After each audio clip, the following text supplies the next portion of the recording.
Selamat pagi Pak Petrus, perkenalkan nama saya Baya dari kelas 9C absen 1.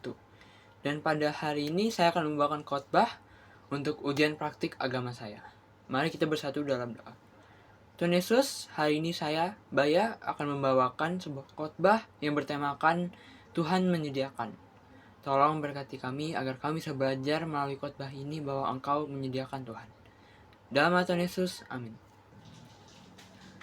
Khotbah hari ini bertemakan Tuhan menyediakan, yang saya ambil dari Kejadian 22 ayat 8. Saya akan bacakan. Jawab Abraham, Allah yang akan menyediakan anak domba untuk kurban bakarannya baginya, anakku. Pasti kita tahu kisah tentang Abraham dan Ishak. Di mana di kisah itu kita tahu bahwa Abraham telah diuji imannya oleh Tuhan. Di mana Ishak adalah anak yang telah dinanti-nantikan oleh Abraham, tetapi harus dikurbankan untuk menjadi kurban bakaran. Secara manusiawi, perintah itu tentu sulit untuk dimengerti, tetapi Abraham memilih untuk taat. Abraham pergi ke Gunung Moria tanpa mengetahui akhir ceritanya. Ia tidak mengerti rencana Tuhan, tetapi ia memilih untuk taat dan mengikutinya. Di tengah perjalanan, Ishak bertanya, "Di mana domba untuk kurbannya?" Tetapi Abraham dengan imannya menjawab, "Tuhan yang akan menyediakan." Terkadang hidup kita seperti itu. Kita punya banyak pertanyaan yang tidak dijawab, doa yang belum dijawab, ataupun beban yang susah untuk dilepaskan. Tetapi iman bukanlah tentang itu. Iman bukan tentang untuk mengerti. Iman adalah percaya dalam rencana Tuhan. Di saat Abraham hampir mengorbankan Ishak, disitulah Tuhan menggantikan Ishak dengan domba. Di sini kita dapat belajar bahwa rencana Tuhan bekerja pada masa-masa yang menegangkan, masa-masa yang seolah-olah tidak ada jalan keluar. Disitulah rencana Tuhan bekerja. Abraham juga belajar hal ini. Abraham belajar bahwa ketaatan dan iman tidak pernah sia-sia.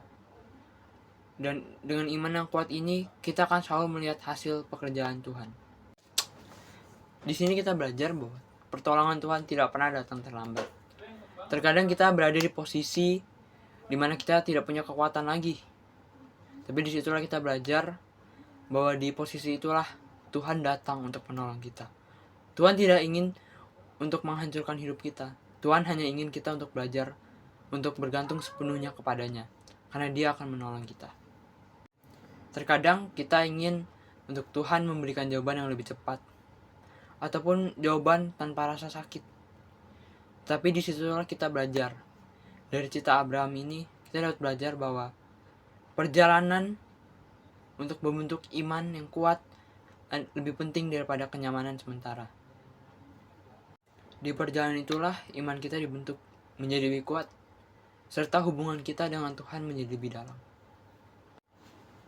Dalam kisah ini kita juga dapat belajar bahwa Ishak tidak dijadikan pengorbanan dan diganti, tetapi pada suatu hari Tuhan sendiri yang memberikan anaknya, yaitu Yesus, yang menjadi pengorbanan untuk dosa-dosa kita sendiri. Ini adalah satu-satu bukti bahwa kasih Tuhan adalah kasih terbesar dan pengorbanannya yang sempurna.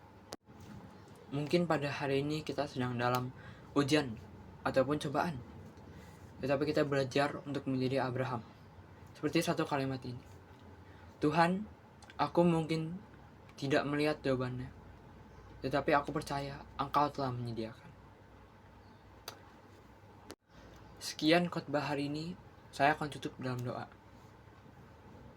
Tuhan, terima kasih atas khotbah hari ini yang bercerita tentang kisah Abraham dan Ishak. Di kisah ini kita belajar bahwa ketaatan dan juga iman penting. Kami telah belajar untuk tidak lagi mempertanyakan banyak hal, tapi kami akan bergantung kepada Engkau dan juga memiliki iman dan ketaatan yang kuat. Dalam nama Tuhan Yesus, amin. Terima kasih Pak Petrus sudah mendengarkan khotbah saya hari ini. Semoga dari khotbah ini Pak Petrus dapat belajar banyak hal. Terima kasih.